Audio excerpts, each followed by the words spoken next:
सूपच्या आपण प्रत्येकी चायनीज म्हटलं की एक बाउल्सची तयारी असणं, बाउल्स कटिंग सगळं कटिंग असणं गरजेचं असतंय.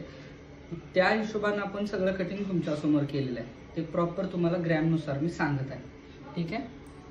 सगळ्यात महत्त्वाचं लसूण घेतलेलं आहे चॉप करून. आपण सगळं हाताने हँड कट केलेलं आहे, जेणेकरून कोणत्याही मशीन असलं की त्याची टेस्ट आणि हाताची कटिंगची टेस्ट फरक पडतोय. तर आपण लसूण घेतलेला आहे 20 ग्रॅम, आलं घेतलेलं आहे चॉप करून, ते पण हाताने चॉप केलेलं आहे 10 ग्रॅम घेतलेला आहे. कोबी आहे 15 ग्रॅम, गाजर 15 ग्रॅम आहे, शिमला मिरची 10 ग्रॅम घेतलेली आहे, सॅलरी पत्ता आणि कांदापातचं जे व्हाईट असतं ते आपण चॉप करून घेतलेलं आहे. कांदापातची ग्रीन घेतलेलं आहे चॉप करून. फ्राय नूडल्स तयार केलेले आहेत. हिरव्या मिरचीची पेस्ट केलेली आहे, साखर घेतलेली आहे. हवी असेल तर टेस्टिंग पावडर आपण टाकू शकतो.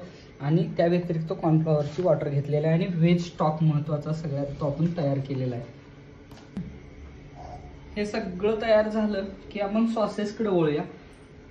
आपण डार्क सोया सॉस आहे, त्यानंतर लाईट सोया सॉस आहे, रेड चिली सॉस आणि विनेगर. जास्त काही आपण वापरणार नाही. सॉसेस आणि विनेगर फक्त आपण सध्या सूपमध्ये वापरतोय. ठीक आहे. आपण रेसिपीला सुरुवात करू.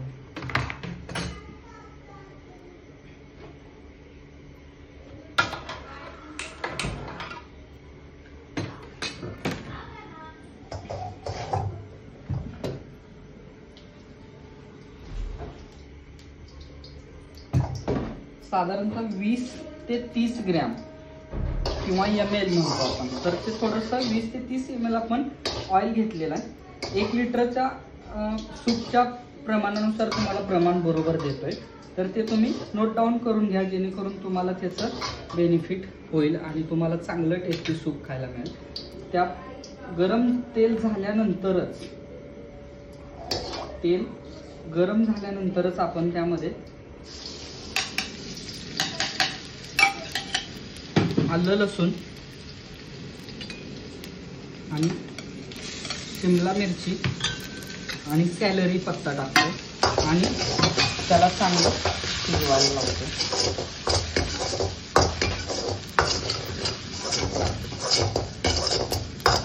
आपल्या ह्या रेसिपीमधल्या सगळ्या ज्या कटिंग आहेत, चॉपिंग, त्या आपल्याला जास्त फ्राय करायच्या नाही आहेत आणि कमी पण नको, पण मीडियममध्ये आपण ब्राऊन व्हायच्या आधी आपण ह्याला भाजून घेतोय आणि त्याबरोबर लगेच आपण पुढचं टाकून घेतोय. त्यामध्ये आपल्याला चॉपिंग कोबी, व्हेज मंचाव सूप असल्यामुळे थोडंसं आपण कटिंग घेतलेलं आहे भरपूर आणि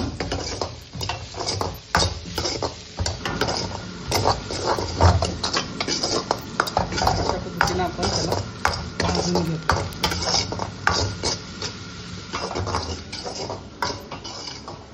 आपण व्हेजिटेबल्स चांगले भाजल्यानंतर आपण व्हेज स्टॉक टाकतोय त्यामध्ये, बघून घ्या.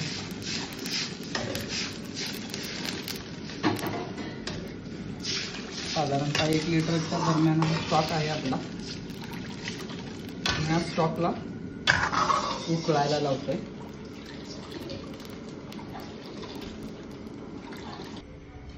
तर अशा पद्धतीने छान अशी उकळी आल्यानंतरच आपण पुढचे इन्ग्रेडियंट्स टाकतोय किंवा पुढचे सॉसेस टाकायला सुरू करतोय. आपण 15 ml डार्क सोया सॉस घेतलेला आहे, 15 ml तो टाकतोय. नंतर लाईट सोया सॉस तो पण एक 15 ml टाक. 7 ते 8 ml आपण विनेगर टाकलंय. ग्रीन चिली पेस्ट यानंतर टाकलेले.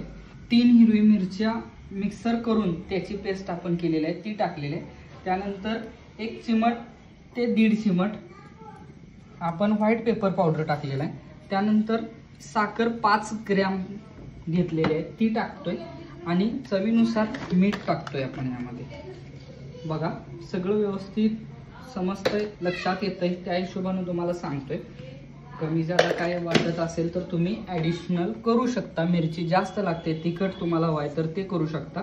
आणि टेस्टिंग पावडर आत्ता टाकलेली आहे, शेवटी टाकली तरी चालेल, पण एक 20 ml वगैरे पाणी किंवा 30 ml पाणी टाकलंय थोडंसं ते मॅच होण्यासारखं आणि त्याला आपण टाकतोय तुम्हाला इथलं प्रमाण घट्टच तुम्ही किती आवडीनं घट्ट करणार आहे तेवढंच घ्यायचं आहे, जास्त घट्ट नको आहे, जेणेकरून तुम्हाला ते नंतर आवडायला नको व्हायला असं काही नको. त्यामुळे तुम्हाला जेवढं घट्ट सूप लागणार आहे तेवढंच आपण यामध्ये कॉर्नफ्लॉवर टाकतोय.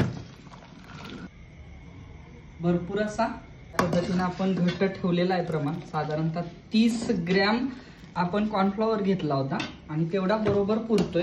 थोडासा जास्त कमी तुम्ही तुमच्या अंदाजे घट्ट प्रमाण करू शकता. आणि आपण आता प्लेटिंग करूया अजिंक्यच्या स्टाईलनं. चला.